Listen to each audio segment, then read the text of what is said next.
Hey there, beautiful people. It's Coach Mike here with your Mindset Monday on this first Friday of the week. Happy Labor Day. I am your health coach, strength coach, educator, motivator, bad jokes, raising hopes. Don't let it happen. Make it happen, Patty Daddy. All right, so we're going to talk about procrastination a little bit today. But first, I want to tell you a little story. We took the dogs and the kids for a walk there the other day, and we're walking by obviously a bunch of trees in the neighborhood, and I said, look over there, there's a dogwood tree. The kid said, how do you know it's a dogwood? I said, well, you can tell by its bark. You're welcome. You're welcome. Good way to start off your day, right? All right, so procrastination. So we all like to have a nice lawn, right? We all want to have our grass cut and looking clean. Some people go to the extreme of making those nice fancy lines across the yard and go diagonal and all that good stuff. But we want to get our grass cut on a regular basis so it stays looking nice. And not all of us do this though. So I have a neighbor that lives right behind us, and once upon a time he wanted to put a pool in there. So he got the whole filtration system put in, and then that was it. It just stopped.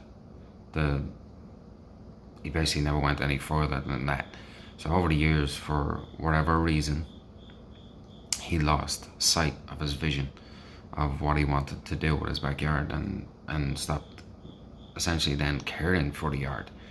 Now that yard was once gonna be a pool, and now it is completely overgrown with weeds. There's tall grass, bushes, all sorts of mess back there. And there's even like families of rabbits and stuff living back in there, which I guess isn't a bad thing. But it's gotten to a point now where you can't even see the house from our backyard. You can't even see the house anymore. Everything's overgrown that much. Now I've seen this happen with clients more often than I'd like to share it, honestly. People will start off on a journey with a vision of a particular destination, and they even make some positive strides towards that destination. But then the inevitable roadblock, right? There's always something that kind of gets in the way. There's a life situation, a circumstance that happens, and it's hard to overcome. But a lot of times people just completely abandon the ship instead of seeing these roadblocks as, it's just a detour versus a roadblock. They see them as obstacles that cannot be overcome, and then they subsequently bail on their vision and on their goal. So that's where that kind of downward spiral begins. We have this one or two negative experiences with a situation, and we start to think. Then the mind kicks in, and we start thinking about stuff.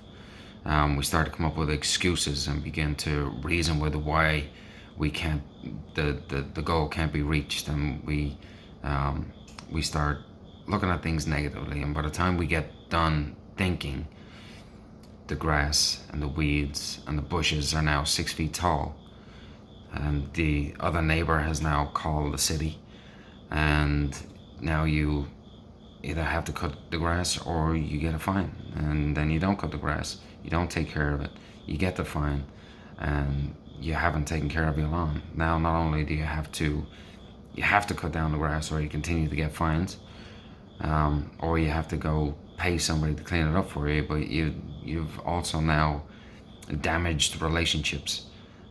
You've kind of created tension between your neighbors now, and now you're on the city's radar for future infractions.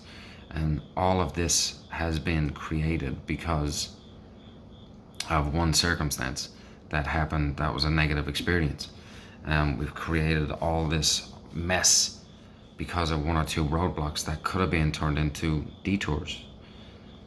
So what's the biggest culprit here most of the time? It is thinking. It's just our thoughts. Our thoughts stop us from taking action.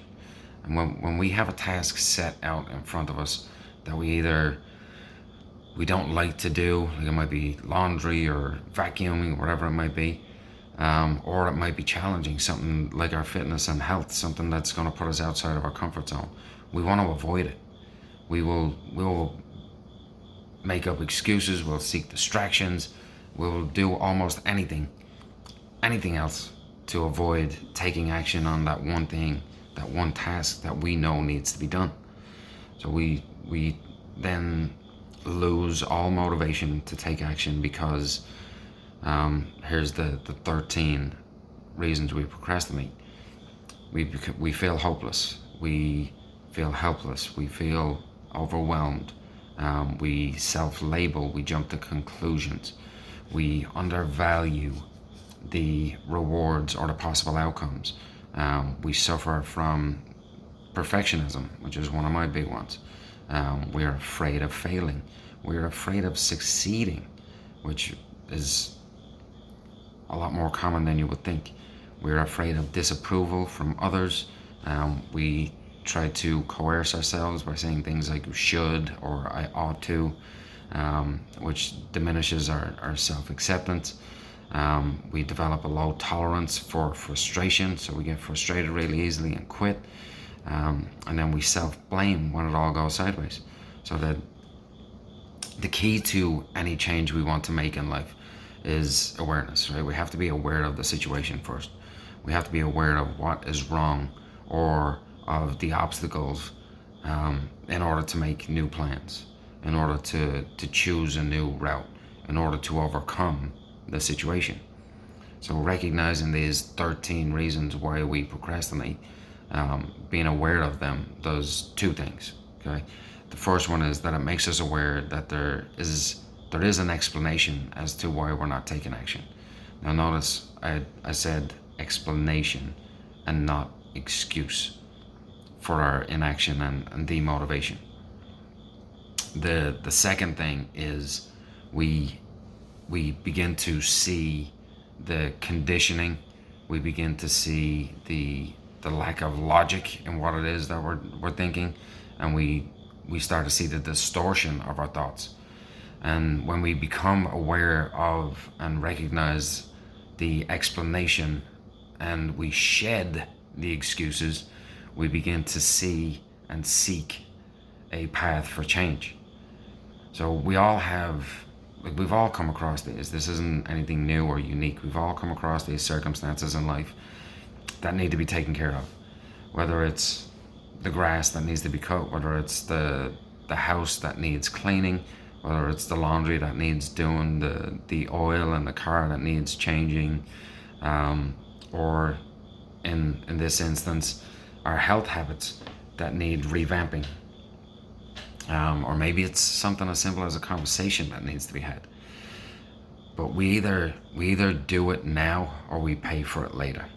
We either do it now and get it done, or we start to think and we make excuses and we wait and we talk ourselves out of it, and we have a whole bunch of negative consequences.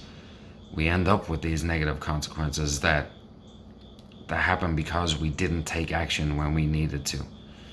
Yes, it's going to be uncomfortable. It's just how it is. Yes, it might not be fun. It's not. Some things aren't fun to do. We just need to do them. But when we need to take action, we cannot think. We have to move immediately. We have to move. So that's it, folks. Take action as quickly as possible when you have those thoughts. Otherwise, we will talk ourselves out of it. Now, if you want those 13 reasons why we procrastinate, reach out to me and I'll send it on. I hope you guys have a fantastic Labor Day and stay beautiful. The reason I was a little bit quiet today is because everybody's still asleep. All right, have a good day, folks. See you later.